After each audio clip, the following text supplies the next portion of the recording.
once again, the sounds of Troy Remy and the Soul Searchers. Y'all, it's about time for me to get on out of here. About to put my feet on the floor, the big white hat out the door. But as I get ready to leave you, I want to let you know Lee Williams said, have a good time. You finna make room for the open line. Well, you got to have an open mind. Brother G got you a hot topic. So you can get ready. Him and his sidekick, Sister Khadijah. The queen coming at you in a few.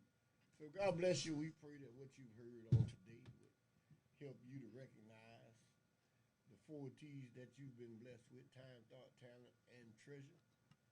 That you would pass one of them T's to somebody as you journey on today. Well, let's have a good time.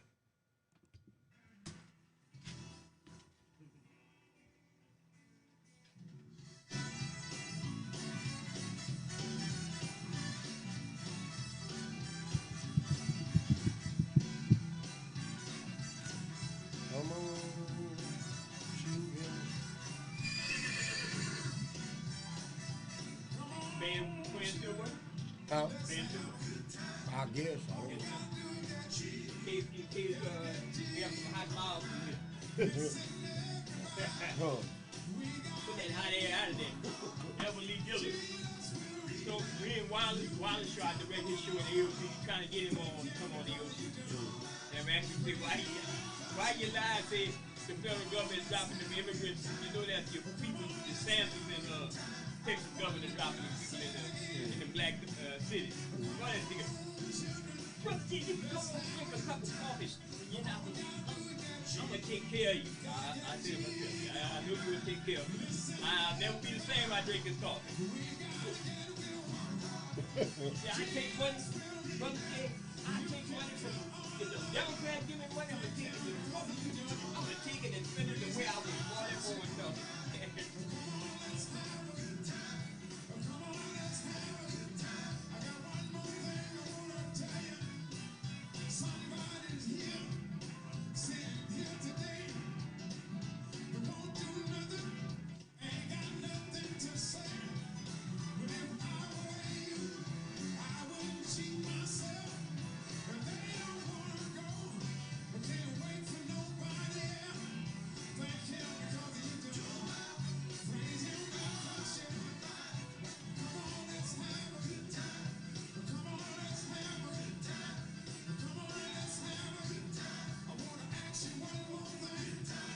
What this supposed to be?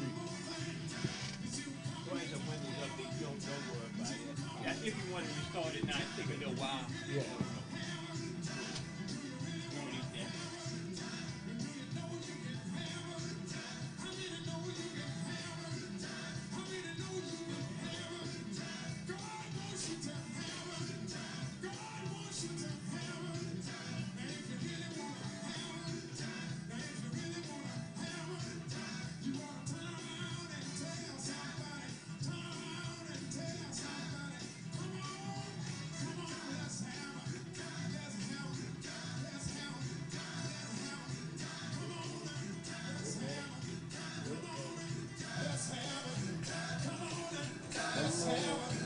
Come on.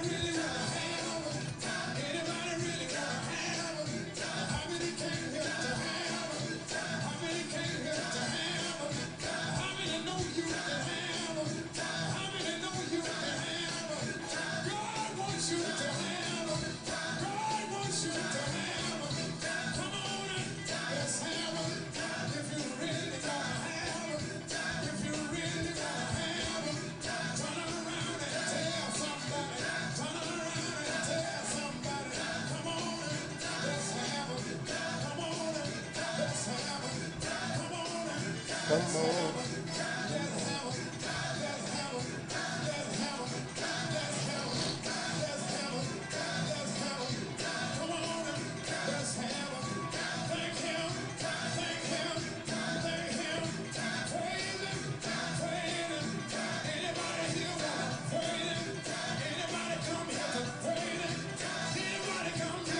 Good morning, brother Phil.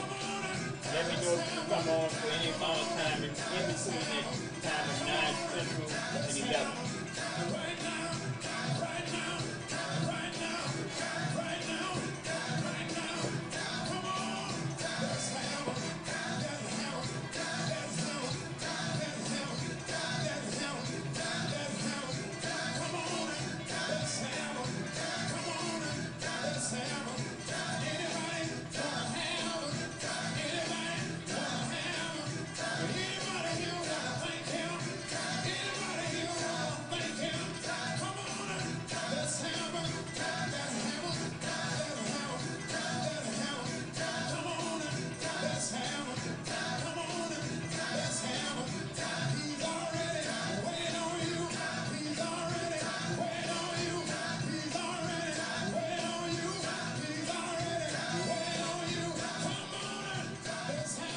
You ready?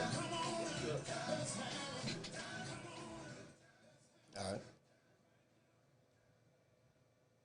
We want to remind you that the Open Line Radio Show is powered by Finders Keepers, 1006 Surrey Street, Lafayette.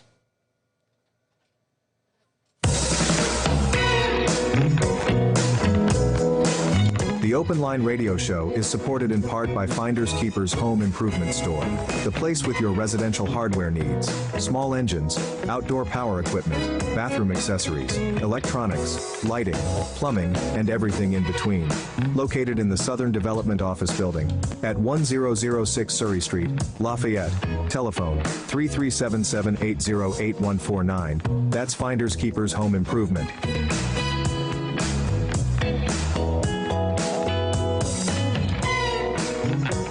Hi fans, this is your favorite actor. When I am in the Lafayette area, I listen to the Open Line Radio Show with Sister Kadisha and Brother Jay.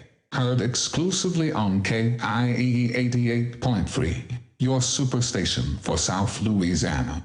You are now listening to South Louisiana's #1 radio talk show, the Open Line Radio Show on your superstation, KIEE 88.3, your community source. Hello, community.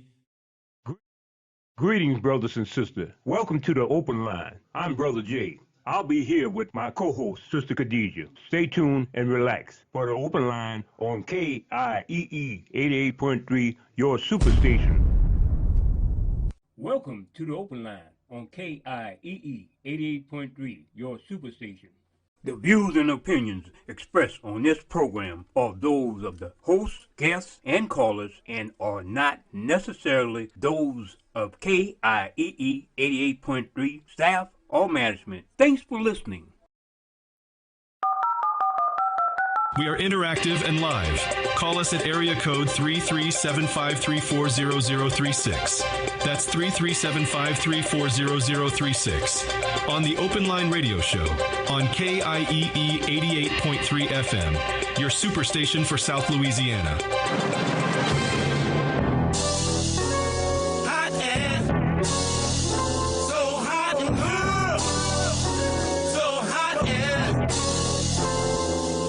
It's summer, and it's hot at KIEE 88.3 FM, your superstation for South Louisiana. We have the hottest talk and informational shows on the air, heating it up for the community. Tune in every Wednesday for the Open Line Radio Show with Brother Jay and Sister Khadijah. Tune in on Fridays for Business to Business with Mr. June Andrus. On Saturday morning, educate and get informed on the latest technology and entertainment news with Brother Jay on the People's Tech and Entertainment Show. Yes, it's hot and it's summer, so stay cool with your favorite talk and informational shows here on KIEE 88.3 FM, your superstation for South Louisiana. Listen online. Go to KIEEFM.com. That's KIEEFM.com.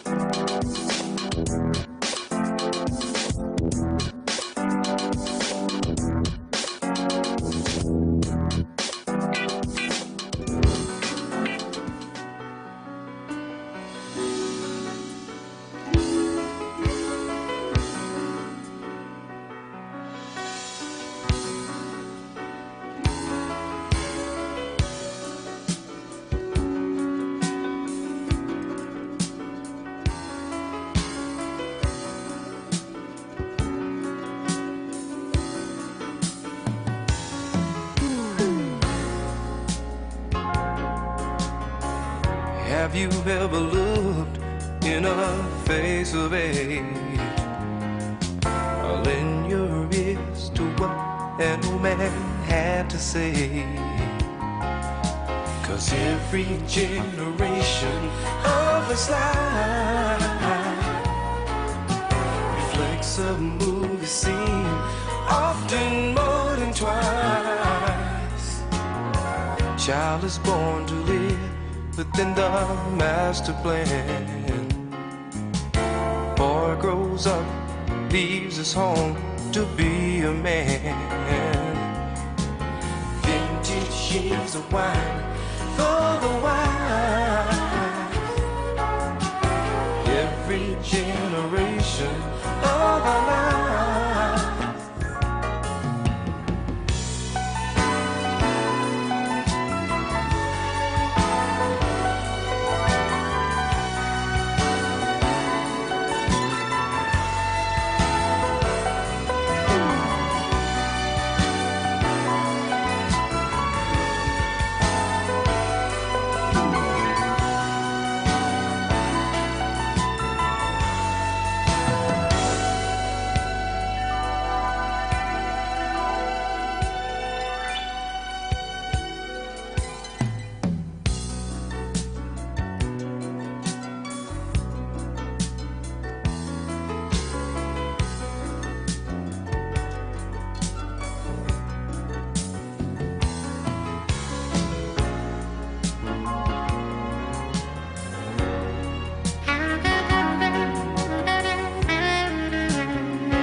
rise and plant your seeds in the early spring.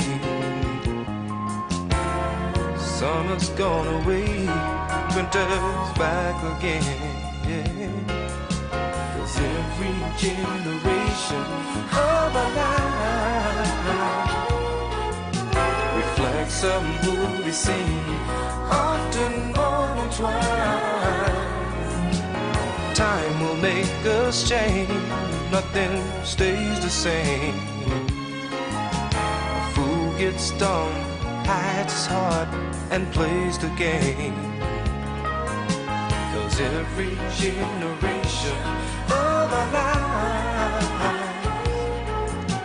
reflects a movie scene, often more than twice. Yeah.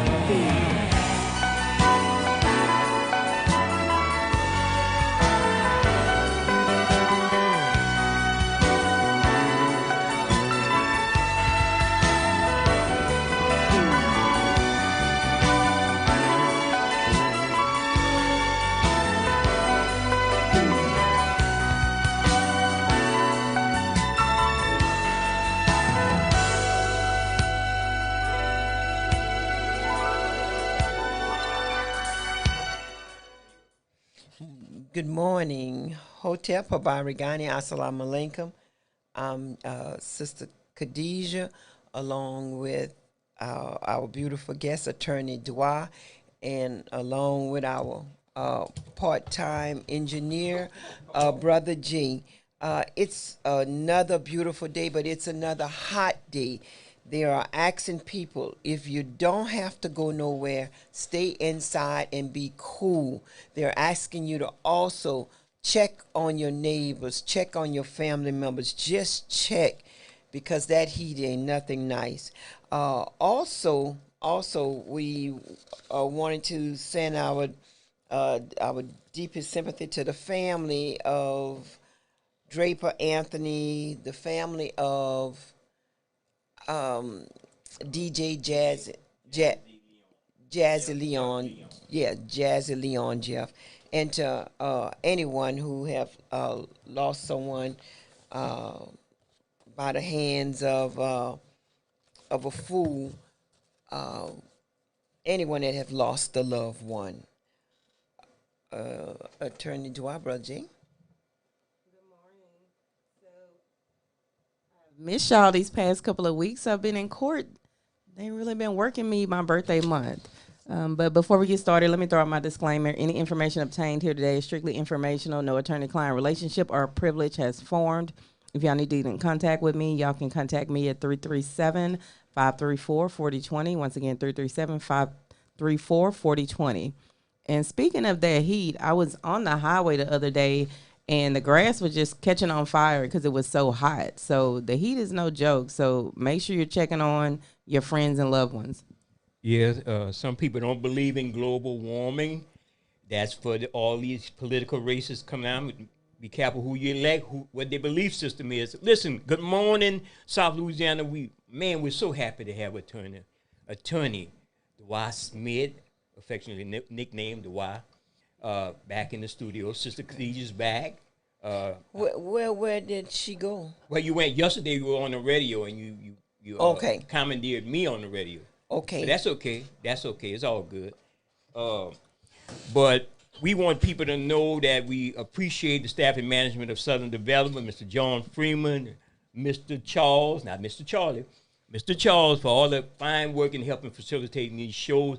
And before I roll into Attorney Smith, I want to know, in your neck of the woods where you from, they just had a press conference yesterday with Attorney Ben Crump coming back on the Ronald Green case. And the thing is, people say, well, these people, these celebrity lawyers and stuff, what they wanted publicity. No, I think sometimes, Khadijah, to light a fire under the powers that be, we have to have some type of, let's say, shock value when it comes to cases like Ronald Green, which is basically stalling. I hate to be critical, but we know the local district attorney and the people they hired to bring it on, they kind of somewhat dropped the case, Sister Khadijah. And you know, you and I have been following this case. We've been pushing out the information in this area. And Miss Mona Harden said she did appreciate you and all the work you're doing over here. But it's a something team has to be effort. done, because if we let this thing go with the Louisiana State Police, think about what happened with Mr. Bowman, the other man who was beat within an inch of his life by a state trooper, and that state trooper was exonerated. That's right. That is exactly right. They showing you right up in black and white. Black and white. And also, I'm sorry, I forgot to also mention that DJ Harding, boy from Jeanerette, he lost his life too. Wow. Yes. And so it's it's the open line. Ask a lawyer 337-534-0036 or 337-534-0042. You seem somewhat subdued this morning.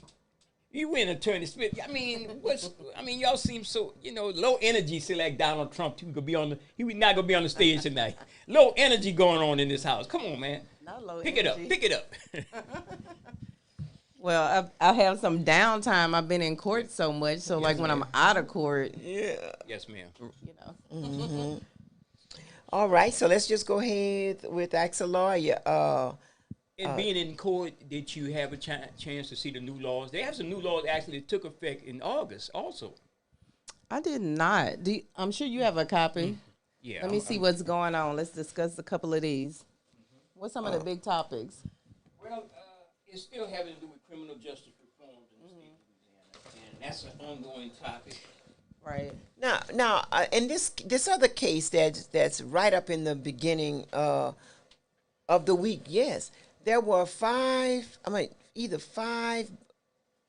people that were picked up on a rape charge, and it's like it happened like some 12, 15 years ago. I'm not exactly sure, but they like boasting about this case, saying that this case is going to be a really huge case because they were able to find their DNA on a woman, which is somewhat perplexed in a sense that it was 5 men that they picked up.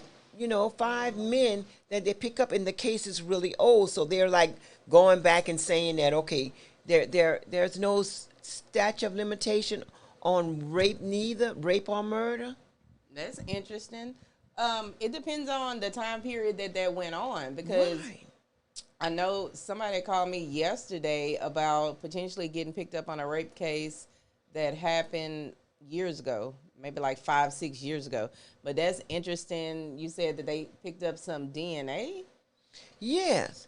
What they're saying is that they owe this technology. They owe them picking up these 5 men to technology, DNA technology. And I'm like saying, well, it's so confusing, and they're not talking too much because they can't talk too much. But Right. That's going to be interesting from the defense side, with them having to get experts to test that out. Yes. Caller, you have a question or a comment for Attorney? Yeah, good morning, Margie and Brother Valo. Good morning, Attorney Dwyer. Yes. Good morning, Mr. Paul. That's Mr. Paul out of Lake Charles. Oh, hey, Mr. Paul. Hey, what's up, Margie? Hey, y'all got a good show this morning, and I seen that feed line. Hey, y'all coming in Treetop Tower, loud and clear, Treetop Tower. Yes. Good. That's good to know. Hey, y'all sound great. Hey, man, thank y'all last year, because y'all moving something over there. Oh. Y'all got to use to get the word out to the people and to motivate the people and educate them. And hey, I'm loving what y'all doing, man. Y'all, hey. Okay. Man, y'all doing great work in the Lafayette area. Oh, thank you. And Brother Wild is key. Man, you keep on keeping on, y'all. Yes, My old name, my code word, AKA. Yes, sir. Well, thank you so much for listening and tuning in. You have you made a comment. Thank you. You have a question? Hey, I'm going to tell you, well, not really. Hey, I got a comment. I'm tired of living in the skunk. Louisiana being the skunk of the world, man. I'm sick of it. Okay. We got changes to do. We got an election going on, whether people believe it or not. Hey, this is an election of a lifetime we facing right at this moment. moment in time. We need that other million people that hasn't been showing up. We need at least 80% participate from our community, and we'll see the change we're looking for. That, and it's not going to happen with 10% or less. yes. And I say quite the contrary. This is not a red state. It's just a non-participate citizenry state. Yes. That's our problem. Non-participation. It's an inaction. And holding people accountable for what we facing as a state and a nation. It's no different. It's all connected. Hey, man, I'm sick of it, man. Yes. Hey, I'm concerned where our drinking water comes. With this, all these environmental issues. I'm concerned about the failure of education in the state of Louisiana. They're committing a fraud. Let me tell y'all something, man. Out here, it don't take a rocket science to look what they're doing. These programming our children, dumbing them down with this education. Man, I ain't never seen you get more than 100%. Hey, what kind of math they talking about? All I know, 100% is 100%. Anything more, you going to jail. You committing a fraud. So hey, we got some problems in Louisiana, but it's our own for choosing not to get involved. Hey, we ought to be fed up. Enough is enough what's going on in this state. Yes, sir. Yes, sir. Hey, I'm saying this man, hey, we got a task ahead that we need to show up. And I'm holding people accountable. 80%, I don't have to get out there and beg you to go vote. If you don't see what's going on around this country, because guess what, the revolution will not be televised. When they look up, it's going to be at your front door, and it's going to be too late. Yes, that is absolutely. Hey, freedom is a constant struggle. Freedom, man, you ain't never free. You got to always try to remain free. Yes. Yes, thank you so much, Mr. Paul. And one thing you had mentioned too is that in our schools, and it starts with that technology.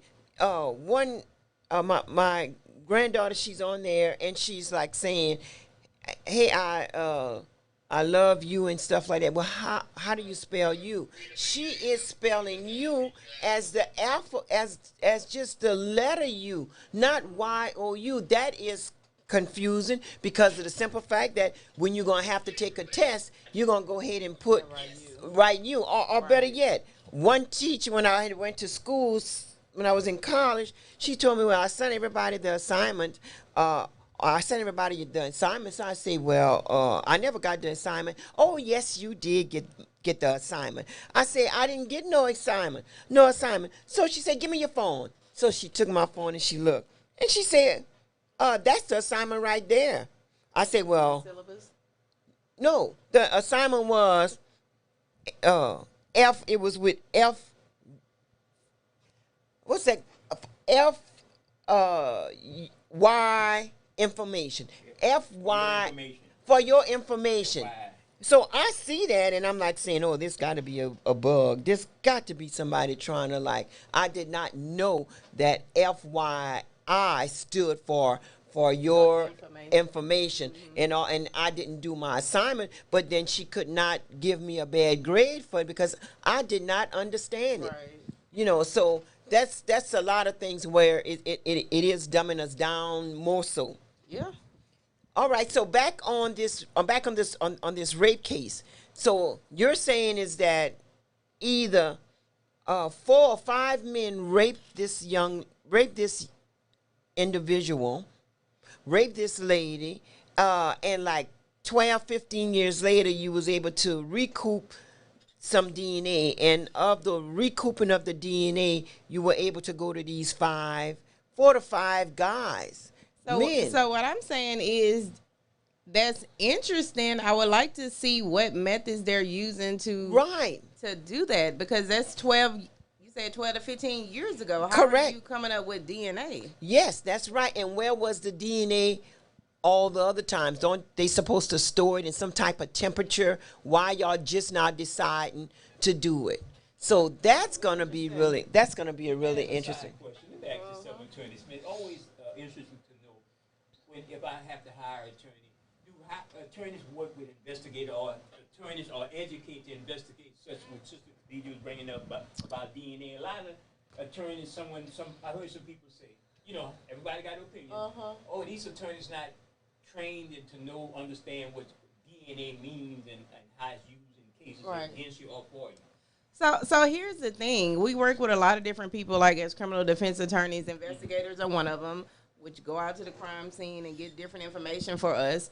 As far as the DNA technology, all this kind of different stuff, that's why we have experts. You have experts that come in and, you know, you talk with your experts and you do your own research and figure out about this DNA stuff so that you can be, you know, on point and give what you're supposed to be giving and know what you're supposed to know in court and not just be coming up with a guesstimate. So we have to learn that stuff. No, we didn't go to law school for that.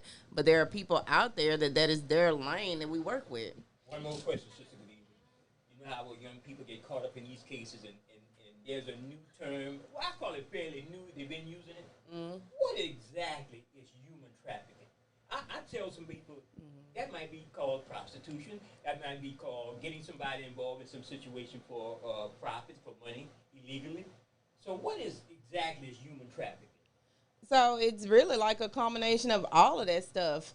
In the biggest form of it, what you'll see is, I don't know if you've ever seen like these TV shows or movies where they'll have these big 18-wheelers and they have like 50 people back there that they're taking from one place to another. And like you said, trying to sell them into prostitution or whatever they're trying to do, trying to get money for them.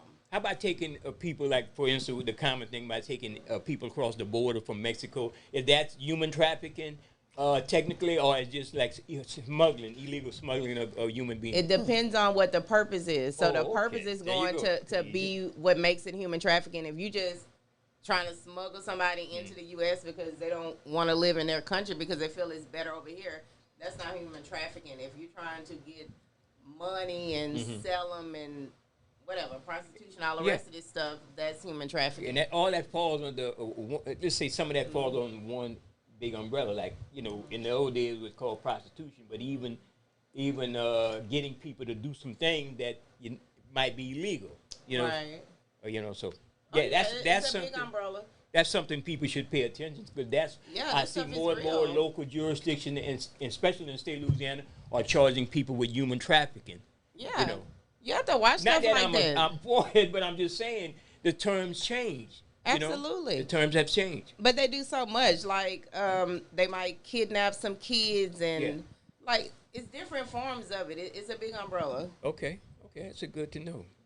Yeah, just a few laws on the books. Absolutely. So these laws are very interesting to have one that Khadija could be interested in. Right. That extends what veterans could get. And it says that they could potentially get millions more veterans or their survivors could be eligible to receive health care or financial compensation for toxic exposure-related medical conditions. And they have a whole listing of it that wasn't on there before. So that's very interesting. Let's see. Let's go through a couple of these new bills. So we have Senate Bill 175, criminalizes the creation and possession of deep fakes of minors engaging in sexual conduct. Yeah. And that's technology. Again, AI technology will take some image or likeness of an individual and use it in that type of way, whether it's online or whether it's through your phone or other platform dealing with digital recreation. You know, so Khadija, stuff is getting dicey out there, man, with AI, like we said. Right. On the Saturday show.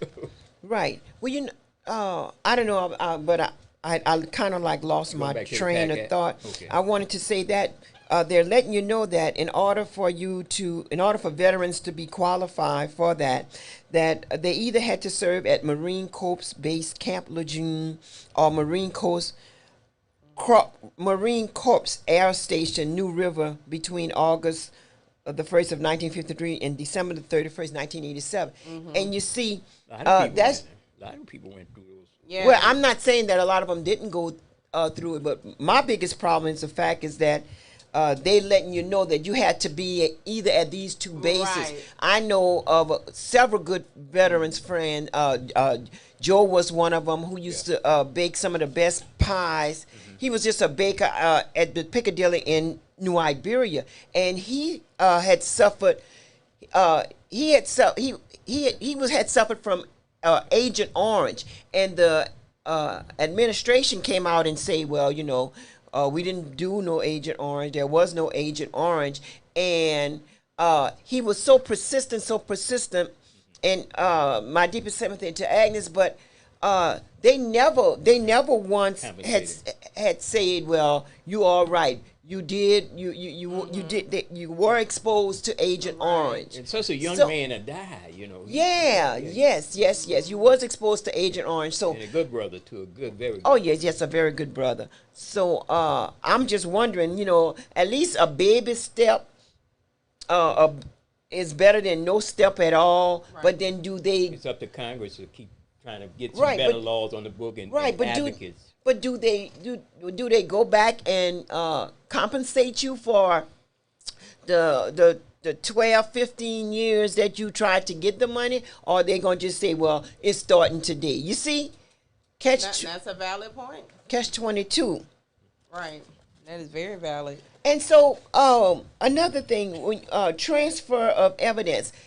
To me, there's some type of transferring of evidence if indeed talking about these 4 or 5 men that has been arrested for rape charges, 12 in 2010.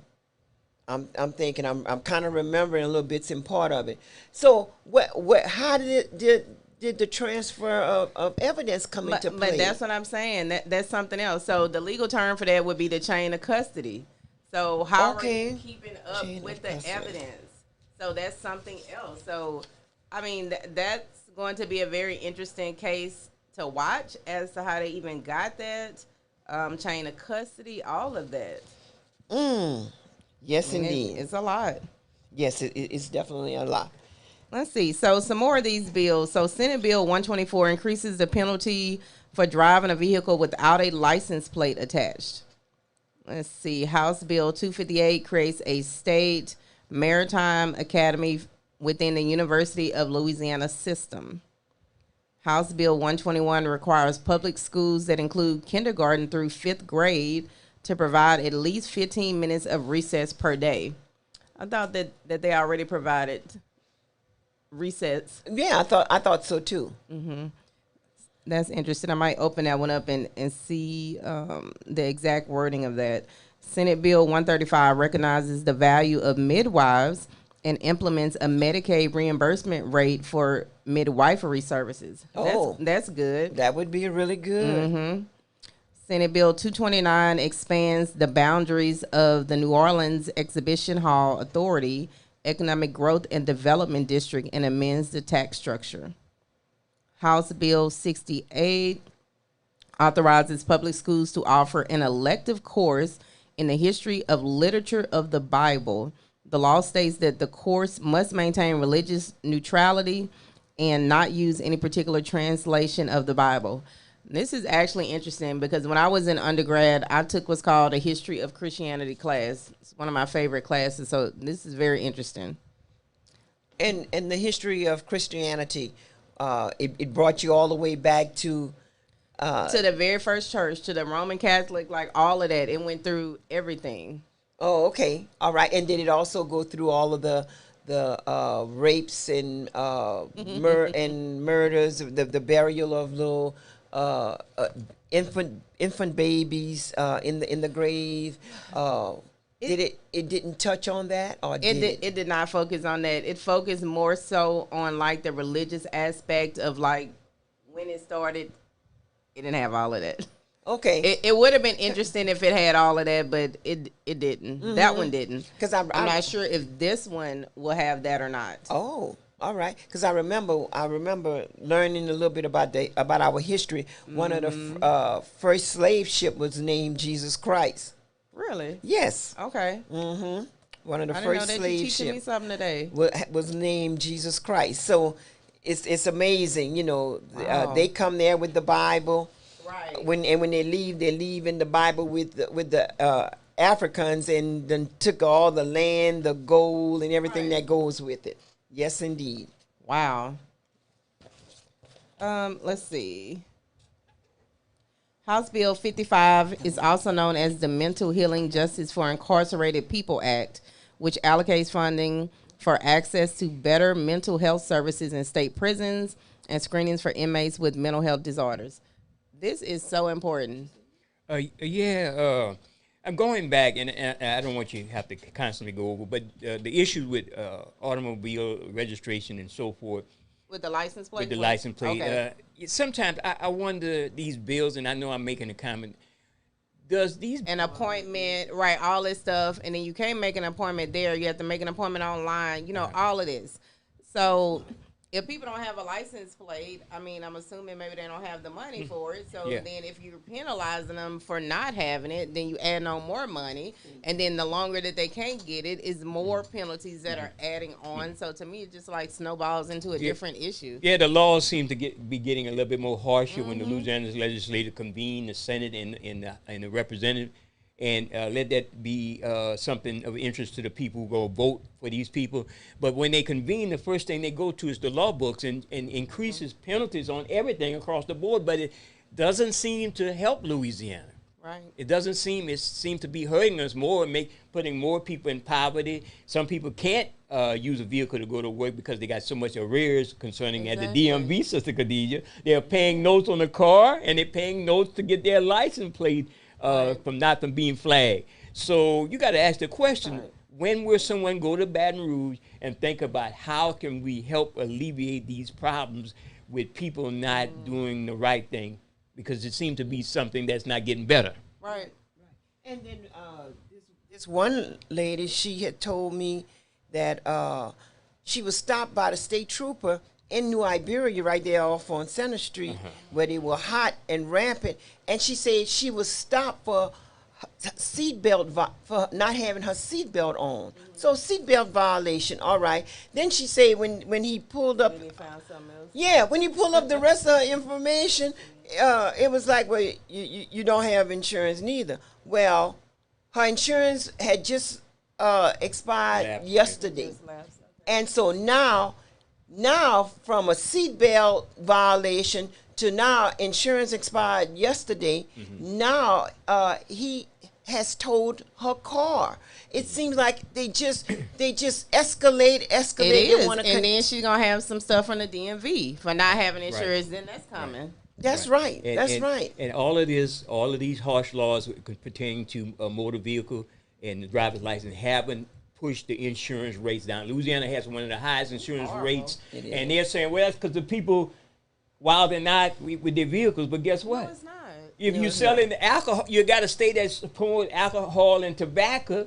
Well, you got to expect some of that stuff in this state. I mean, these people don't even get it. They don't have a clue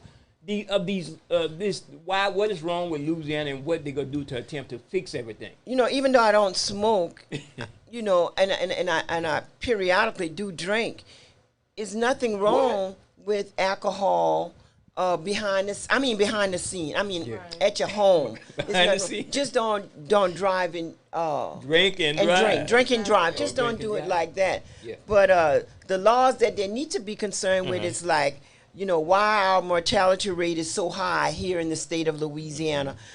They just done a segment with this black lady say, well, I went to this prominent a hospital in Baton Rouge, and I'm not going to say the name because you always want to say be careful, but it's the alphabet starts with L. But, you know, and she said that she had all of this, she wasn't feeling right, she's pregnant and everything, and she went to the one in Baton Rouge, and they told her... She's African American? Yeah, they told her, well, you know, things will be fine. She went to another one, another hospital, and they told her that things would be fine, but at the same time, she's in all kind of pain. They're telling her to take a little to take Tylenol. Tylenol to help relieve her and kill your liver. Yeah. Right. What it is? Yeah. No, I'm just saying it kill your liver. I mean, mess up your liver if you take too much of it. Okay, all right. And what she's saying is that she was in the midst of a miscarriage, but because she's black and they have that stigma on us that we don't feel pain like white women feel pain. She's on to something because there's some studies that come out with a lot of the major universities think tank, that black and women that's what I was gonna say. Has the worst health outcome when it comes to pregnancy and issues with women's health. Black women has it because of some implicit bias against black women in the medical system. That's what they say. I'm not writing that. It's a lot on that. Go Google it and read the article yourself. So just by our color, they can say, well, you know, you have a high intolerance for pain. Give me my pain. Give me my medicine, my pain pill. It's just disproportionate. And it's like he talked about, like with these studies. Yeah. Like for whatever the reason is, we just don't get the same type of medical care. Like studies show it. Yeah, there's even studies about doctors in California have a underlying racism towards that's overall against people of color. Some doctors have that. There's a study on that, and you keep seeing these articles popping up. And I say, I wonder if somebody making this articles up. But when you go back and see that this university studied this university studied, Harvard University, if you want to, and even some major black HBCUs, they studied the same thing and all come to the same conclusion. Right. And if I'm going to see the doctor, why I need to write down what my race is? I always write down I'm white, you know, because to me, I get you don't look white. Well, that's beside the point. I may have more of their blood in me than my own blood. Okay. So you like saying, no, I'm white, so I expect to be seen, and I expect to be seen immediately. Yes, ma'am. Yes, ma'am. So this is the open line. Attorney Dwyer. Attorney Dwyer, rolling the day. I'm too tickled. Okay, so back to these bills. Let's see.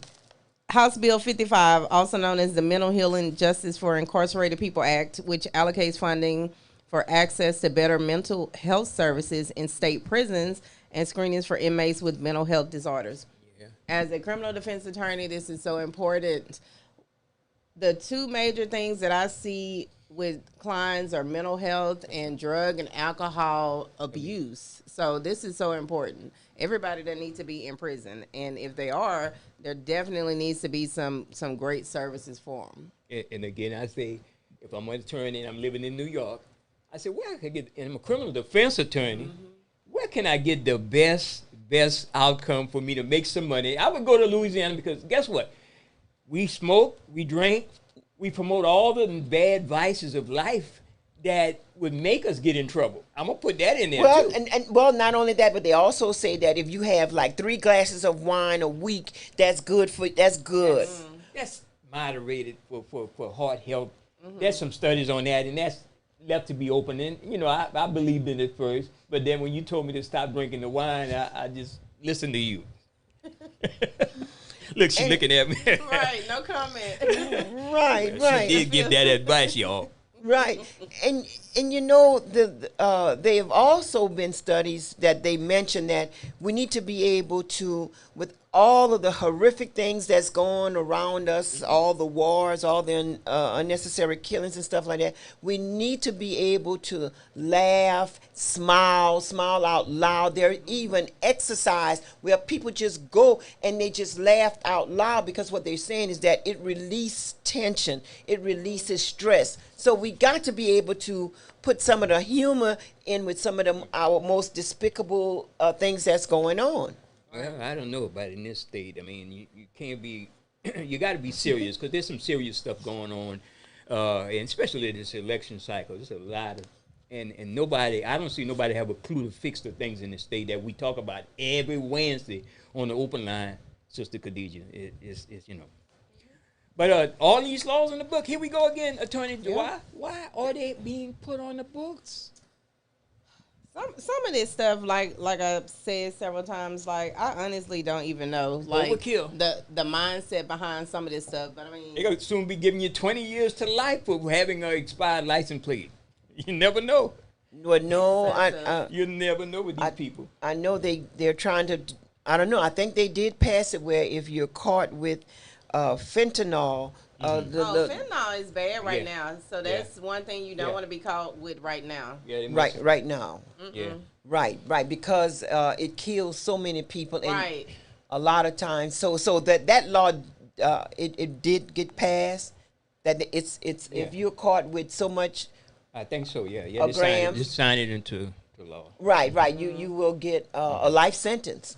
Yeah, because so the way that I'm understanding that the prosecutors are looking at it is like we're talking about. So basically, if you are dealing fentanyl, giving out fentanyl, doing all of this, you know that it's going to kill people. So it's like you're intentionally engaging in that. Not So only that's that, the way they're looking at you're it. endangering the general public, Khadija, because it's highly, it's a highly effective situation with that. If you touch it, you can get affected. Okay, all right. If you touch it, you could you something can happen to you. But then that's today when Oliver North took and sent all those drugs and weapons dealing with the Iran Contra Act. That was fine and dandy for him to do that. That was fine and dandy. He didn't even get a slap on the wrist. So. I just say that the law needs to be fair at all times. It's the disparities. That's the problem. Is disparities. Exactly. And we're live with your open line, And Attorney how about, Dwight.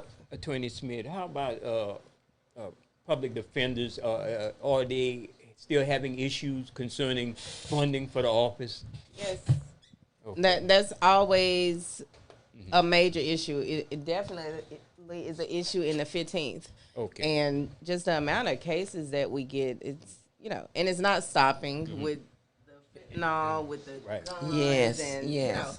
with all of that. So, Let's say the ballpark figure, not exactly, the amount of murders and criminal defense cases that are being handled in the courts, not to give away none of your information, but, for what you gather as an attorney, are they pretty high right now? The number of people on trial for murder? And they're increasing. Okay. And a lot of it is younger people. Yes. Like, very the gun young. situation Very with young. the young people is bad right now. Absolutely. Wow. Yeah, and I don't see any. Haven't seen anything on that list of gun laws because I know they've been changing gun laws left and right to be more liberal with the sense of people having access to guns. But the problem is, so in Louisiana, we are the sportsman's paradise. We some gun-toting, gun-loving, Second Amendment following folks. So, but they're carrying it in urban areas, and the sportsmen are the people killing each other in the streets. That's what they don't understand. And here we go again. So that'd be my fourth comment about the state of Louisiana being so bad. So. Absolutely. So let's see. I have a couple more of these laws to read to y'all. Senate Bill 169 requires state police to track rape kits from collection through storage through conviction. State police are allowed to phase in this policy, but it must be fully implemented by summer 2024. Well, my opinion on that, the state police has a lot to rectify with itself before we could keep giving them control over every aspects of investigation and even overseeing other jurisdictions. Maybe some other jurisdictions are much better than being as honest as the Louisiana State Police. I don't care who's running it. Well, it has to be proven. If they cannot give justice to Ronald Green, why would I trust them to be investigating somebody's rape issue? So that's just me. Well, and then not only that, but the most powerful people in the state of Louisiana, you may think that would be those millionaires or whatever, but no, that's your district attorneys, your sheriffs, and out of our 63 parishes, we only may have like maybe 2 or 3 black sheriffs, and the rest are all white sheriffs. I mean, that type of disparity. How much longer you think that it could go on? Well, even the way law enforcement is governed, because if you recall, Reverend Brown, good friend, Marlon Gusman of New Orleans Parish Sheriff, he had a lot of issues in that jail. They had to close that jail downtown because it was so bad. So Marlon Gusman is a black guy. So It does not. It means the mentality of the way law enforcement has been governed. Sometimes it's not just the person; it's the mentality of law enforcement here in this state. That's the problem. That's very true. Let's see. House Bill 523 extends the amount of time minors can be held in an adult lockup if a juvenile detention facility is not available to up to 48 hours. The minors must be separated from adult offenders. And then this is one that we had already talked about before. House Bill 5 allows mothers of children to recoup 50% of out-of-pocket pregnancy-related medical expenses from the biological father within a certain time period. Oh, they have a cap on it, a certain time period? All Because right. like we talked about before, first you have to establish that's the biological father. Thank you. Thank you. You know, then you can try to recoup that. Right. So to go ahead and just do that, well, let me just take a test. Let me just take a test. Right. Let me just take a test. And there's way more laws. I just kind of read a couple of them. So I would advise y'all to go on the Louisiana Legislature website and, you know, just look through all of those laws for yourself to see what's on the books. I hate to bore you it's a lot. with that when you come in. That's so depressing. No, because they need to know what's going on. Because the truth of the matter is a lot of people are not going to go and look and At see the what's law. going on. Right. Know how to well govern yourself. And also, and I'm going to just say that, give Attorney Dwyer a lot of business, because y'all got to stop committing all these crimes and people. And here's what I'm saying. Louisiana expects you to commit crimes. Lawyers, criminal defense lawyers, expect to have a job every week. I know I'm saying this tongue in cheek. It's true. But we got to try to control ourselves when we don't. It would be a good thing not to need a lawyer. I'm just saying it for average person. It'd be a good thing for Attorney Dwyer to always have a case going that she could look up in the morning on Monday morning. So I'm just saying it's But let me say this. Take that energy and funnel it into positive energy. Right. Build you a business. Do something else. I tell all my clients that they know. I fuss all the time. I don't care. I don't want to see you back over here. I want you to do something positive with your life. And some people don't want to hear that. Our people don't want to hear that speech, you know, stay out of trouble. Mm-hmm. But that's the best and easiest speech to give somebody. Stay out of trouble. Avoid trouble. And they always say, well, no, trouble come looking for me. Really? Mm-hmm. And even if you look at it, we should be able to ask a lawyer on from Friday to Sunday, which to me would be like your high rate of disturbances on the phone for like $25 a fee. Look, I got this question here. I was stopped. You know, I didn't have my seatbelt on all the way. I couldn't put it on all the way. What's all the way?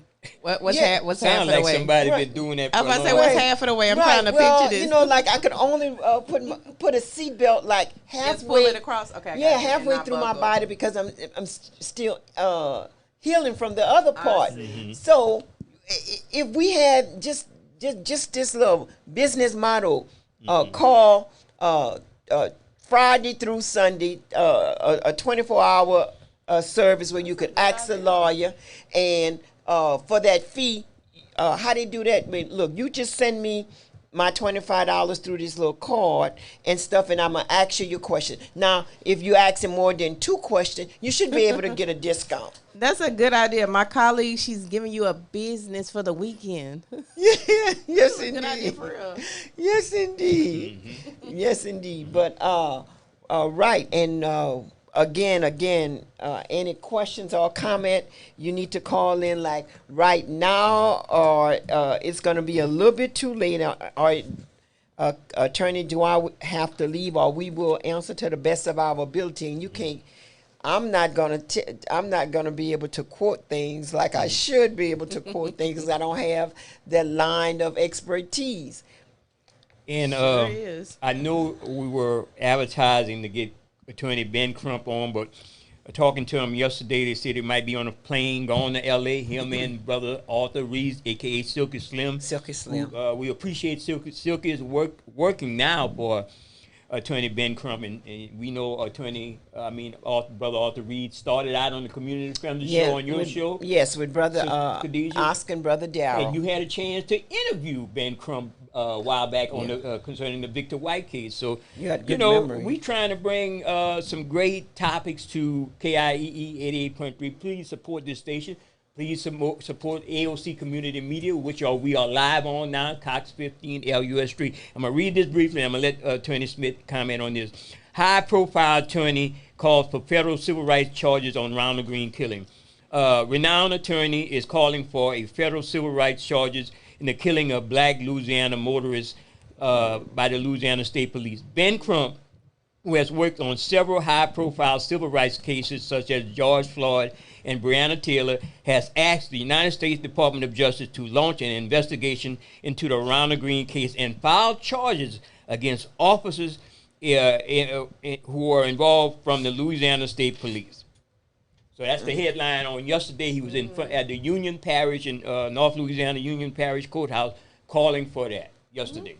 I think Attorney Crump does a good job with all of those cases. And I mean, like we talked about earlier, sometimes it takes attorneys like Attorney Crump to come down and to kind of, force people's hands. So yeah.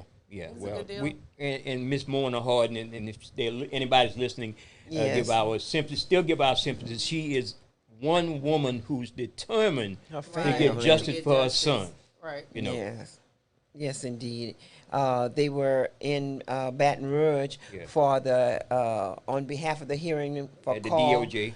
Carl Cavalier. For the hearing for Carl. Carl Cavalier at the 19 JDC in Baton Rouge, and it was pretty packed, but it should have been all the way around the block packed, and stuff, because like she's doing this not just for her loss can never be gained, but to make sure that it don't happen to nobody else. But you know what?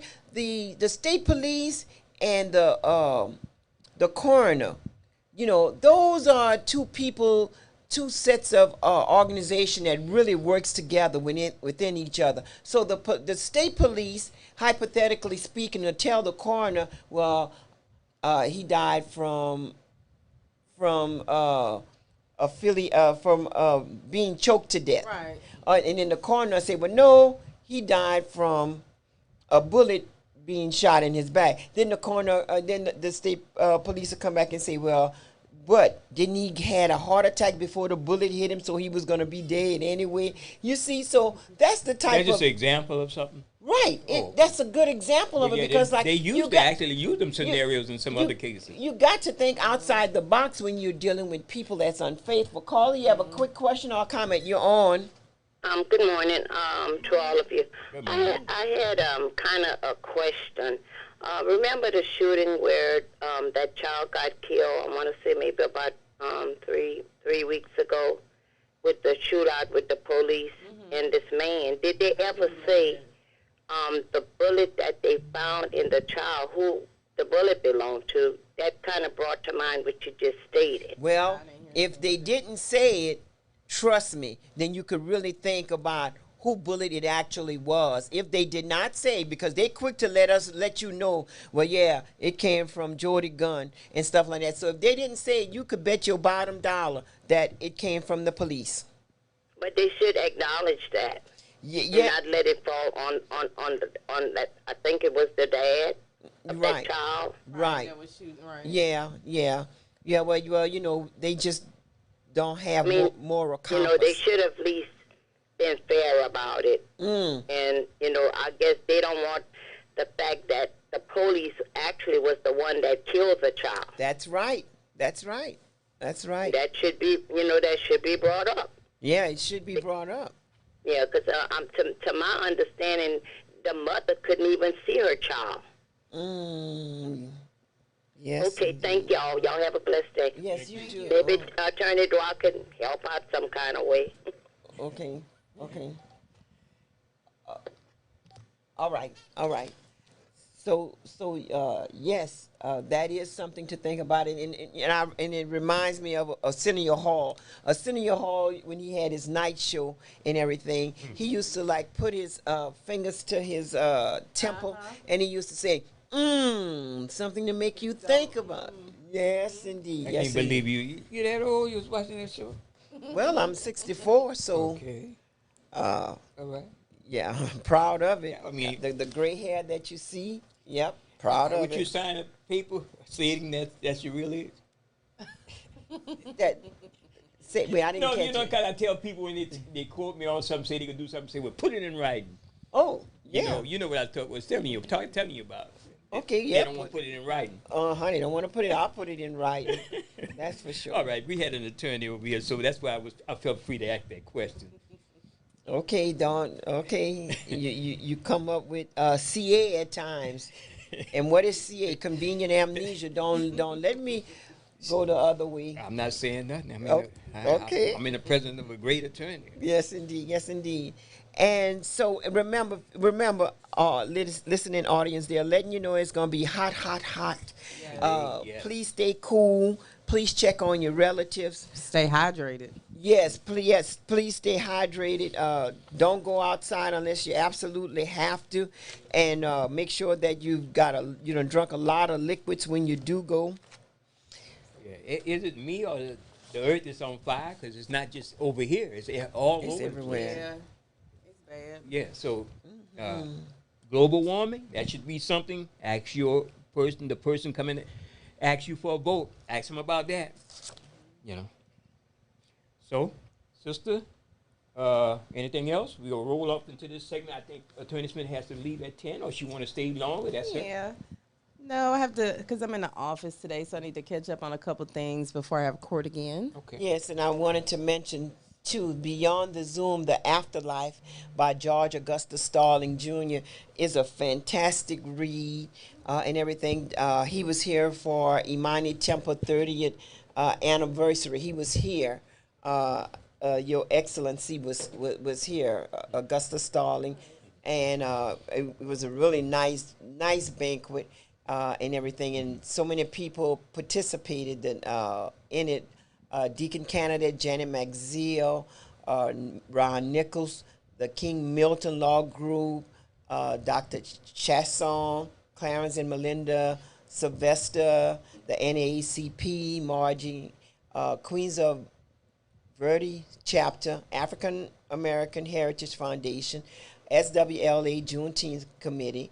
Oh, entertainment was provided by DJ Vinny V. And you know what?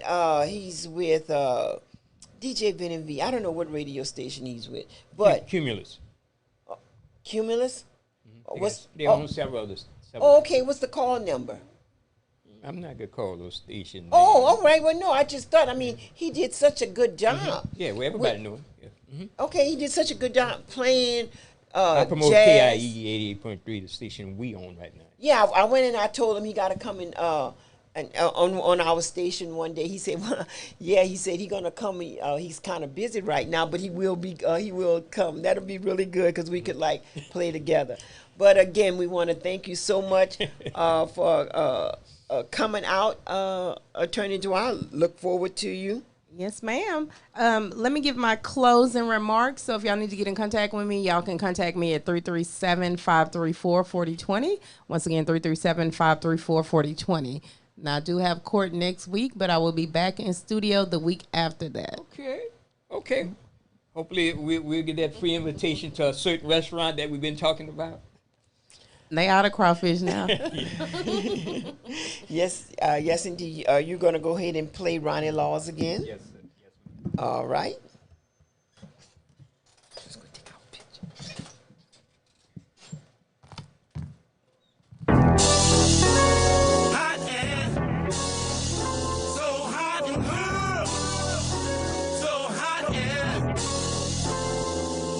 It's summer, and it's hot at KIEE 88.3 FM, your superstation for South Louisiana.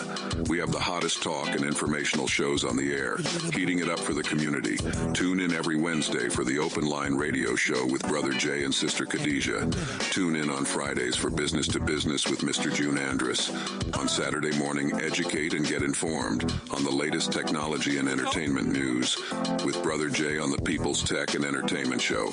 Yes, it's hot and it's summer, so stay cool with your favorite talk and informational shows here on KIEE 88.3 FM, your superstation for South Louisiana. Listen online. Go to KIEEFM.com. That's KIEEFM.com.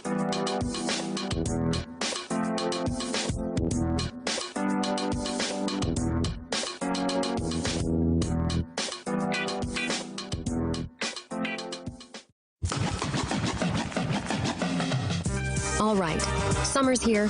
Let's all cheer. For music and fun in the sun, tune in now. Don't miss out on our radio show, Let's Go. With beats so hot you'll never stop, dancing to the rhythm of the night. So come on down and gather round for a summer of music and delight. Summertime in Me with 88.3.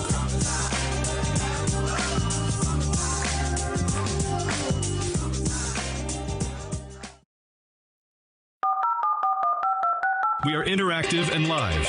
Call us at area code 337-534-0036.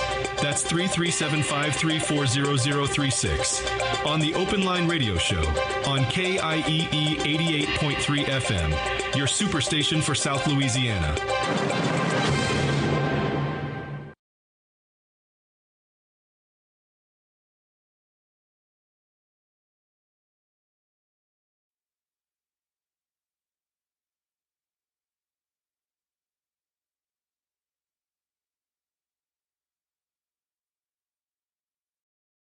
I'm just not.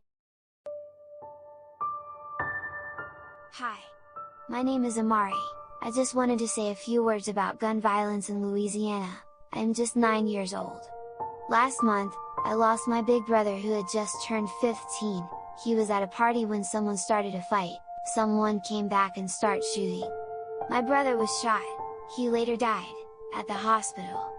Our family was devastated. My mom still cries about it. I am telling my short story, so that anyone listening will understand and help spread the message of stop the gun violence in Louisiana. Please stop.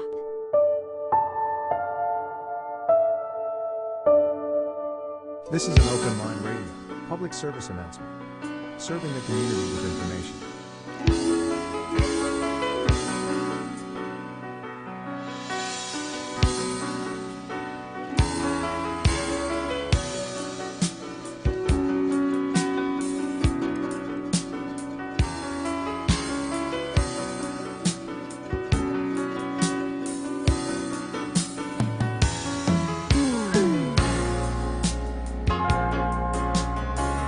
Have you ever looked in a face of age?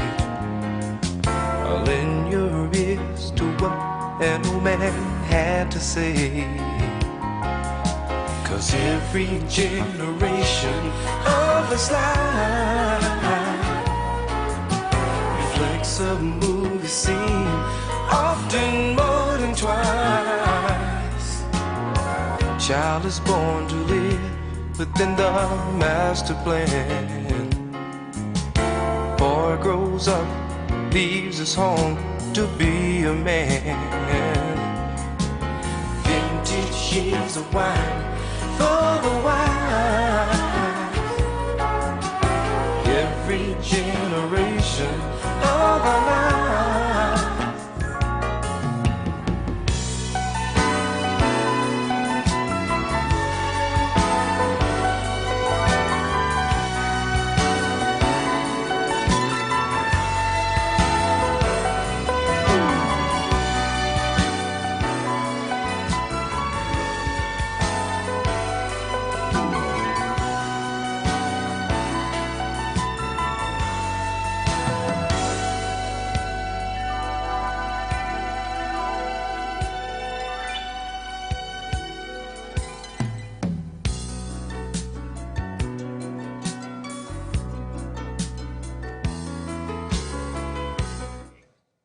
Yes, we are back with part two, Hotep Habarigani. Assalamu alaikum.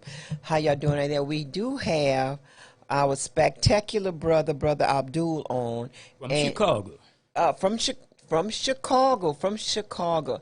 And Brother Abdul is such a genius when it comes down to teaching our being a principal, and some things has happened. Brother Abdul, can you just get right up into it? Oh, absolutely. First, assalamu alaikum, Sister Khadija, Walaikum salam. to you and your guests, and I thank you for definitely having me on the show. Yes, sir. So, Sister Khadija, as you know, I've been an educator for our children in Chicago, Black children in Chicago, for 29 years, and have had tremendous success everywhere I've gone. But this year, the Chicago public school systems launched an attack against me. With the help of 7 white teachers at my school and 1 black clerk. They told over 83 lies to the Chicago Public Schools Law Department. And the law department took every one of those lies as facts. And on March 31st, they removed me from the school. So this is the fight that we're fighting, Sister Khadija. We're fighting for the education of our children. We're fighting for the minds of our babies. Because what the Chicago Public Schools wants to do is remove strong black male leadership from schools where you have majority black children. So that's the fight that we're in right now. And that is an honorable fight. We want to thank you for always fighting on behalf of our children. Now, when you say that they removed you, they fired you with and just plumb fire you off of the 82 lies? No, it did not necessarily. So what they do is the first thing they do is remove you from the school. So they don't quote unquote fire you. They remove you, and then they give you 60 days. After they drag your name through the mud, they give you 60 days to try to find another position. So technically, they are firing you. So yeah. Yes, and how can you actually fight it? By having an appeal before the school that actually fired you?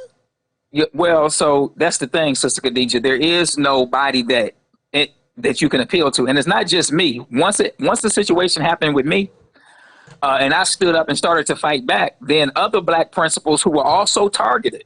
So I'm not the only one. There were other black principals who were also targeted. When I stood up and started to fight back, those other principals realized that they were targeted as well and stood up and fought back. So in Chicago, there is no separate body that you can go to and say, look, this report, this investigation, what they did to me is wrong, because the Chicago Public Schools is the judge as well as the jury.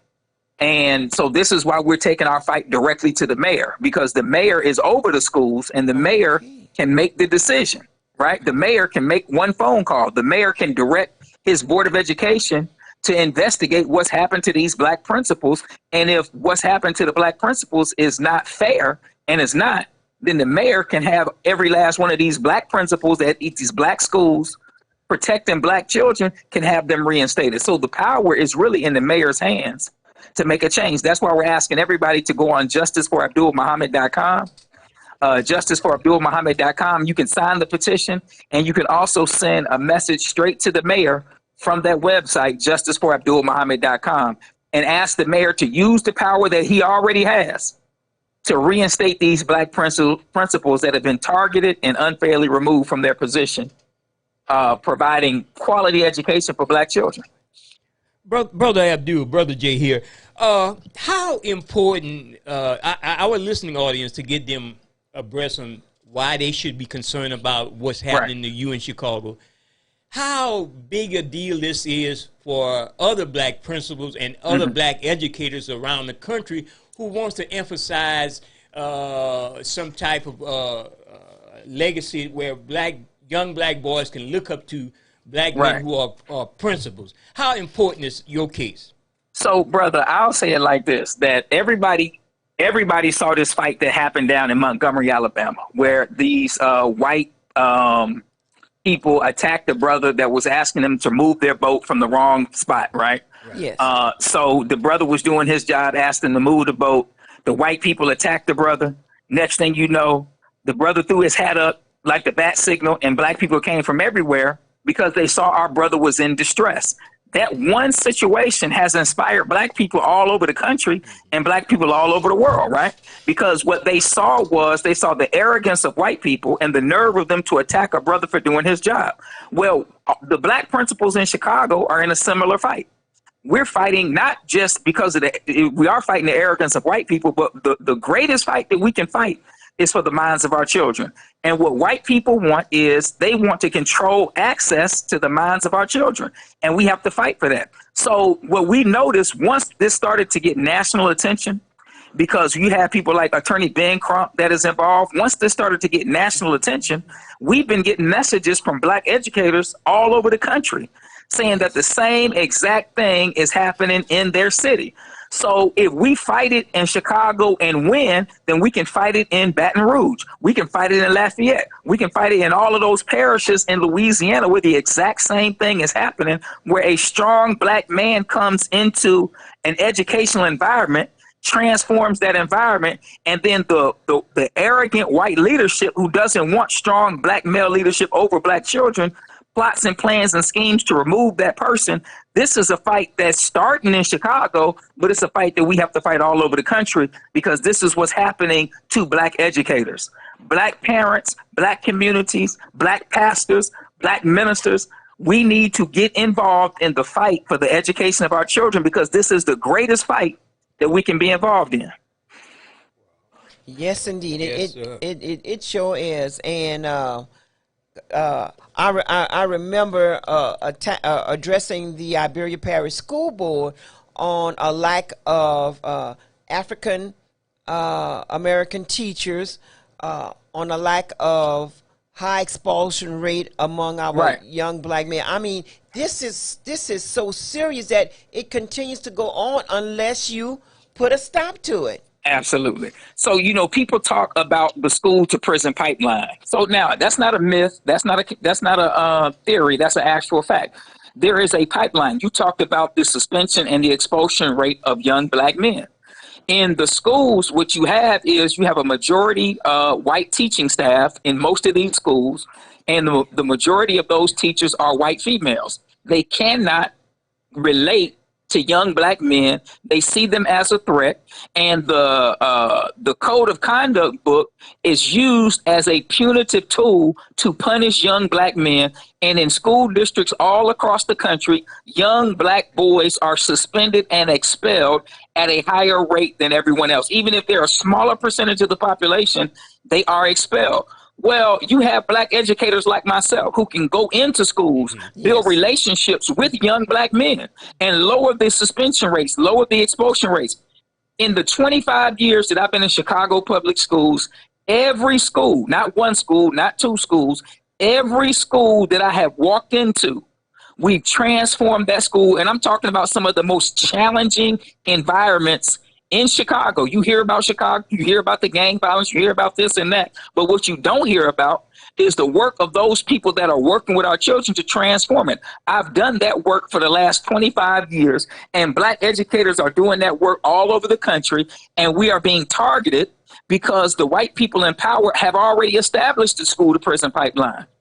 And they want their children to have opportunities and jobs, and they want our children to have a pathway to prison. And the only way we can stop the school to prison pipeline is by defending black educators against these unfair attacks and removals, because if we're not there, then who are we leaving our children to?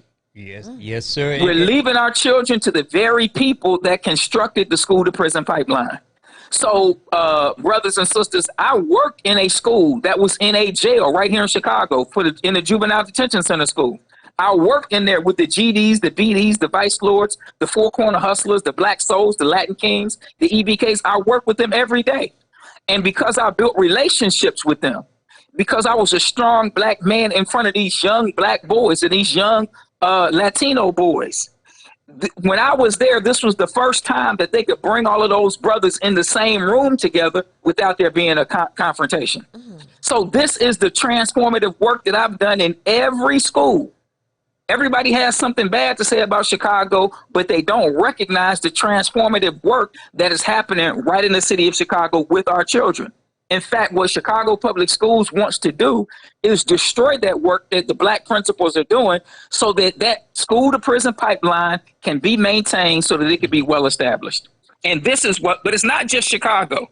It's every city where our children are. There is a school to prison pipeline in place. If you care about your babies, then you need to get involved in this fight. If you were excited when the fight happened in Montgomery, Alabama, where black people stood up, as they should have. They stood up and defended themselves against white oppression. If that fight made you excited, if that fight made you to tweet and to talk about it, then this fight, which is greater than that, because this is a fight for our children, this is a fight for our future, then we need every black parent, every black minister, every black teacher, every black educator, every black person to get involved in this fight, the fight for the minds of our children. As you know, brother, Louisiana is dubious when you said school to prison pipeline for being number one in that, in a sense of being that. We know our headlines, and I'm gonna try to draw a correlation because it's about you right now, my brother. But I know Yes, sir. you're an expert on these things, and you've seen it from all different aspects. Louisiana right now, the Louisiana Department of Family Services that oversees some of these issues with kids and homes, then connected to the juvenile justice system in the state of Louisiana. Every last one of those agencies has been in the spotlight for some negative outcomes, even to the tune of sending kids, young people, to Angola, putting them housed in death row. This is a problem, my brother. I don't know what you think of that, and that's correlation to what they're doing in these schools, I think. Brother, that's absolutely. So, you know, the thing that the parents do not realize, this is the part that the black parents don't see. When your children come home and tell you, ask them, baby, what you learned in school today? And your child tells you, mama, I ain't learned nothing. You think they just saying that. But the actual facts is that our children are not being taught. They're being warehoused in these schools, because you don't have teachers in front of them that care about their future. I can give you an example that everybody can relate to. When you read the autobiography of Malcolm X, when Malcolm X was in 8th grade and he had a white teacher, and he went to his teacher and told him, he said, well, the teacher asked him, Malcolm, what do you want to be when you grow up? And Malcolm told him that I want to be a lawyer. And what did the teacher do? Did the teacher say that's a great idea? Your people are suffering injustice every single day. I've seen you in class. You're a top student. In fact, you're the #1 student in this class. You will make a great attorney. Your people need you. What can I do to help you? Did the teacher give him a response like that? No. Did the teacher pour life into Malcolm? No. What did the teacher do? The teacher poured death in his ears. The teacher told Malcolm, oh, you'll never be a lawyer. Your own people won't hire you, and white people won't hire you, but you work well with your hands. He gave him something that wouldn't threaten white supremacy, because him being a lawyer would be a threat to white supremacy. So he dashed those hopes, and then he replaced it with something that would not be a threat to white supremacy. And on that day, when you read the autobiography of Malcolm X, he didn't go back to school because his white teacher destroyed his hopes and put a needle in his brain. So now, was Malcolm the only one? No. The same thing happened to Minister Farrakhan. The same thing happened to so many black people. You talk to your parents, you talk to your grandparents. They had great hopes, and a teacher, a white teacher, dashed their hopes. So now, my question to your audience is the same thing happening in 2023 that happened to Malcolm X? Is the same thing happening? And absolutely. And I'm going to show you how. When your children go to school and they sit in those classrooms, the teacher is not going to come out and say, oh, you'll never amount to anything, because today's children are more sophisticated. They'll record them and put it on YouTube. They'll put it on Instagram, right? Or they'll go home and tell their mamas and show them the video, right? So the teacher's not going to come out and say it, but actions speak louder than words. So if the teacher is not teaching your baby anything, if the teacher is not spending that time, that class time, pouring into your child, then what is the teacher saying? The teacher is saying that your child will not amount to anything, because if they would amount to something, I would spend my time teaching them. So it is the exact same thing that happened to our brother Malcolm. It's happening every day in these schools all across the country. Wow. That's an interesting, very interesting and true statement, my brother. Let me ask you this. Go ahead. Concerning what's going on, because in our structure here in Louisiana, it's different. We have school boards that technically, and the superintendent that runs schools. The mayor being put in charge of the school over there, is it a difference? Because I know they just had a change of mayor right here in Chicago, in Chicago, right? And was the previous mayor who came under a lot of criticism for other issues, and this one right here, or were they attentive as far as when this last one got elected to understanding the problems with the schools in Chicago? Absolutely not organized. And that takes time. Yes. And those in power use the fact that we're not organized and have to get organized as a way to come against us. So this is why it can't be like a 1-day thing, a 2-day thing. It has to be something that is consistent, something that is ongoing, and we have to organize. We can't just be mad. We have to organize. As Stokely Carmichael, Kwame Ture used to always tell us, we have to be organized. Yes. And he said that you need to join an organization. If you can form your own organization, or you can join an organization that's doing something to help your people. Yes. That is what we need to do as a people. We have to organize. Caller, you have a question or a comment? You're on. You talking to me? Yes. Yes, ma'am. Yes, ma'am. I have a comment. And I'm calling on behalf of Aspen Dental in Lafayette, Louisiana, that I have been discriminated to the fullest. Okay, well, that probably be another show. We have our guests talking about the school system. Oh, okay. Well, what she wanted to say, how she was discriminated against. Okay. You was discriminated how? I've been to the place of business like 7 times. 7 times. And hadn't gotten a result. And then I guess the man that runs the business, he told me that I can go somewhere else after I had been gone there several times. And then called the corporate office. The corporate office tell me that I was dismissed from the place of business. I didn't harm nobody, I didn't threaten nobody. It wasn't nothing, that... Okay. Well, the segment for the Ask a Lawyer is over with, but look, call after the show, and we could put you in contact with somebody.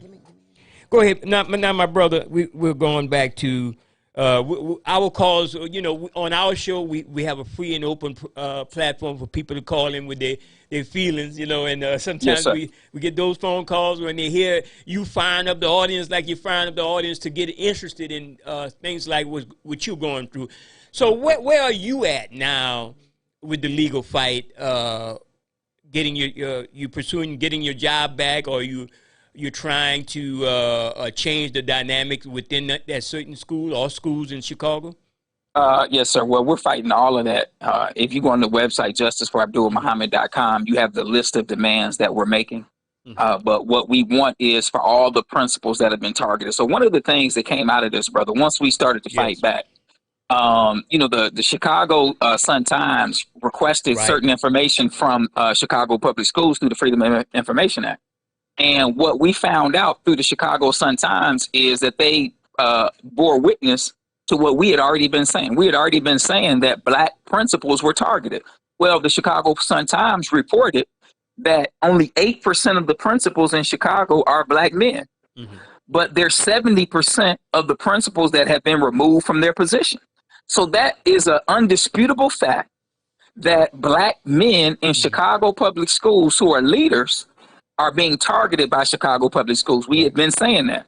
Another thing that we had been saying is that the Chicago public schools uses these false investigations, these one-sided investigations, to remove principals from their position.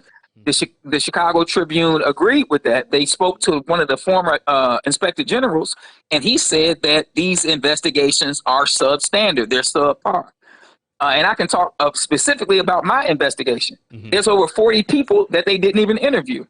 They took 83 lies from these 7 white teachers and did not fact check a single thing that these white teachers said. They took everything they said as facts. We have the facts and can disprove the 83 allegations that these white teachers made.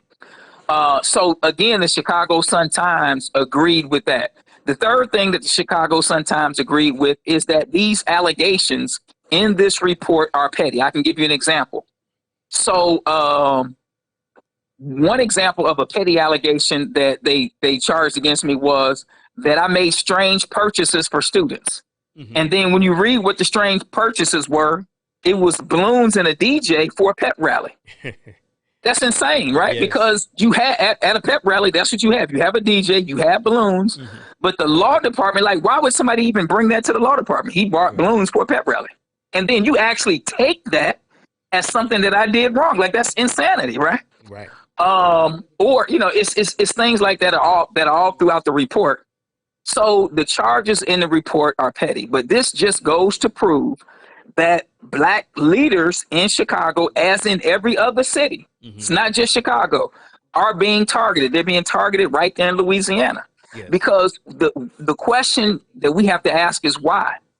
Why would they target these black leaders? Because if they want this school to prison pipeline to be maintained, if they want to have the opportunity, I'm talking about those in power want to have the opportunities for their children and rob your children of opportunities, then how can they do that? They have to make sure that your children receive an inferior education. They have to make sure that your children are suspended at a higher rate, because we know that those people who do not have education are more likely to turn to a life of crime. Right. So this is not an accident. This is done by design. And what we need to do as a black community, right there in Louisiana, right there in Lafayette, right there in Baton Rouge and New Orleans and Monroe and all those different, we need to unite and we need to fight for the education of our children. Now, let me give you more evidence, because you turn on the television today and all throughout some of these so-called Republican states, they're banning the teaching of black history. Right. And they're saying that teaching black history is making white children uncomfortable, and we're banning it. And if you teach it, we're going to fine you. If you teach about the race riots in not Alabama, but the Tulsa race riots and different things, we're going to fine you. This is happening all throughout these so-called Republican states that are run by Republican governors. So why? The question is what we need to be asking. Why would these people want to ban the teaching of black history? Because as Malcolm said, that if a tree is cut off from its roots, then what's going to happen? The tree is going to die. So this is what's happening. It's a concerted effort to destroy our children by not having leaders in front of them that look like them, and then cutting off their access to any knowledge that will cause them to think differently. This is the fight that we have to be involved in. And even, the fight for the minds of our children. And even on the level of, if you're saying that everybody should represent the population of where they come from, even in schools around the country, there are less and less of a presence of black principals or black leadership in these schools, but we have a population majority black schools, public schools, let's put it even in the public schools. And so you're seeing less of a black male figure within the system. So therefore the black male is at the bottom, in the sense that he's not uplifted by having someone you could look up who's actually molding their minds. So that, what you say to that? And not only that, but also when you look at Catahoula is Louisiana, yes. Catahoula, Louisiana is a predominantly white area, really. And nobody, we would never go over there, but then right now they're trying to get the black students to come to their school so that they could receive the federal funding and stuff like that, taking the black kids from their front door and bringing them reverse busing, I would call it. Yeah, busing. Yeah, reverse busing, bringing them all the way to Catahoula and stuff like that, because they can't make it without the black kids. But y'all never wanted blacks there anyway. We have a caller. You have a question or a comment? I just have a comment real quick. You're on. Thank you. So there is a solar panel manufacturer located in New Iberia, with close proximity to the West End. And to illustrate this prison pipeline, they are closing Anderson Middle School, which is the closest neighborhood to that manufacturing facility that will supply 700 new jobs. So that's just a very clear and specific example of how the infrastructure puts in this prison pipeline for the underprivileged or, the poor community. Also, there is public housing time between now and when that facility comes online and produces, is looking for the 700 workers. So in that time, we should rebuild Anderson Middle School or put whatever resources into it that bring it up to speed so that it's much more productive. And we'll also work on rebuilding the public housing in that area. Also, you'll notice in St. Martin Parish in Catahoula that Attorney General Jeff Landry has really caused most of the problems. All of the federal input in that problem to try and fix the problem, Attorney General Jeff Landry has tried to completely mess it all up and pull out any federal oversight. Just as Blake Miguez will do if he becomes senator, just as Jared Boyer or Bo Boyer in Liberia has HB 260 that removes federal oversight of state elections. So we need to be clear of where our specific problems are. One clear example is the closing of Anderson Middle School in Liberia. Okay. Okay. All right. All right. Thank you, Mr. Libby. And your phone was kind of garbled a little bit.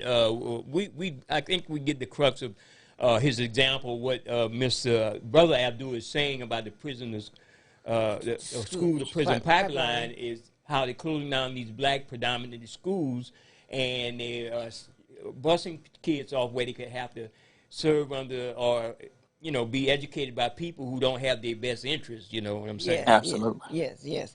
And so, Brother Abdul, you say that to go to justiceforabdulmuhammad.com and that's go directly to the mayor. Right. So if you go on the website, justiceforabdulmuhammad.com, there's 3 things that we're asking everybody to do. One thing is to register for the website so we can stay in touch with you, right? The other thing is you can sign the petition right there on the website. And the third thing is you can send an email directly to the mayor of Chicago. And we made it easy. All you have to do is click on his name, the email populates, and you click send. So you don't have to write an email. You can just click on his name. The email populates and you click send, and that's right on justiceforabdulmuhammad.com. And it'll give you a lot of background of what's going on right here in the city of Chicago regarding Chicago public schools targeting black principals for removal. Yes. And those 3 things is you're registering for the website. Yes, ma'am. And number 2 is you signing the petition. Signing a petition. And number 3 is you emailing the mayor right from the website. Okay, emailing the mayor. All right. And the call is for them to comply with your demands. Right, and the demands are on the website. And one of the demands is that what we're saying is that black leaders need to be in front of black children. All of the research proves and says that black children do better when they have teachers and administrators in front of them that look like them. So Chicago Public Schools is good for talking and saying we want more black people, right? It's all on their website. But what are their actions? Their actions are the exact opposite. And we have the evidence to prove that they have unfairly targeted black principals in Chicago Public Schools. We have the evidence to prove that they manufactured, with my case, over 83 lies that we can prove to anybody that would look at it that this is false, right? So we have the evidence to show what they're doing against black leaders and black educators. Go ahead. And one of the lies that they had told was that claiming that you didn't come into work, you came after I think it was after. Yes, ma'am. I can break it down to you. So one of the teachers lied to the law department. His name is Ian Brannigan. And he said that on December 22nd. So on December 22nd was the first snowstorm in Chicago. So we had a snowstorm. So a lot of people called off work, and we had students that were absent. Right. That's a normal action. So now the teacher, Mr. Ian Brannigan, lied to the law department and said that Mr. Muhammad, Principal Muhammad, came to work late and that he didn't do anything to help. Well, anybody who is an investigator, anybody that's taking these claims, that's something that you can easily prove or disprove. All you have to do is go to the time clock and see when the person swiped in. The law department didn't do that. But I went to the time clock and I checked the time that I swiped in on December 22nd. I swiped in at 7:47. And Ian Brannigan, the white teacher who lied to the law department, swiped in. I swiped in at 7:46. Pardon me. Ian Brannigan swiped in at 7:47. So that's the level of insanity that the law department is willing to accept, right? Mm-hmm. In order to remove black principals from their position. Every lie that these teachers told was accepted by the Chicago Public Schools Law Department. They did not fact check it. They did not look into it. They accepted every lie as truth and used those lies to remove me from the school so that black children would not have leadership, so that we could not, and when I say we, I'm talking about the other black principals, could not create opportunities for black children, because that's exactly what we're doing. When your caller talked about manufacturing and different things like that. Right here in Chicago, we're putting trades in the schools because we know every child is not going to go to college. But if a child can learn a trade in high school and get certified in high school, then that means that that child can produce a future for itself, right? Through plumbing, through heating and air, through cosmetology, through barbering, through being an electrician, right? So the black teacher, the black principal, pardon me, who understands the dynamics of the black community and the black child, we are creating pathways for our children to be successful. Some may go to college, but some may not. Does that mean that just because you don't go to college, that you should not have a bright future? No. But when you take the black principal out, what are you really taking out? You're taking out the pathways that we created for black children. You're taking out the barbering program. You're taking out the cosmetology program. Yes. You're taking out the various pathways that we're creating. You're taking out the nursing program, because these are the things that we're bringing to children so they can have a pathway and they can have a future. So this is the plan that is being hatched against black leaders in Chicago, but it's not just Chicago, because trust me, it's happening right there, as you all know. That's right. It's happening right there in Louisiana. It's happening in Atlanta. It's happening in Detroit. It's happening in Washington, D.C. It's happening wherever you have black children, because the path that those in power want us on is the path to prison. Yes, not sir. The path to entrepreneurship, not the path to post-secondary education. They want us on the path to prison. And we have to stand up. We have to fight. This is a greater fight than the fight that was in Montgomery. Even though that was a great fight, we all saw it. We all got excited. But what we're fighting for is the minds of our children and the future of us as a people. Well, Brother Abdul, our time has run out. We got to make way for another program here at 88.3. And we appreciate you, my brother, and we're glad we got you on. Brother Dal Muhammad sends his regard again. Oh, thank you. Hope to have you back on. Hope to have you make you a regular guest on the open line here, the 88.3 FM here in Lafayette, which serves most of South Louisiana. And let me say this off the record. Is that we would love to have you come and be principal at one of our schools. Yes. We would love to have you so quick it's unreal. Yes, ma'am. Yes, ma'am. I definitely appreciate it. I thank you all for having me on the show. Yes. All right, y'all take care. Y'all stay safe. Walaikum salam. All right, we'll see you guys next week on another edition of the Open Line Radio Show. Have a great weekend.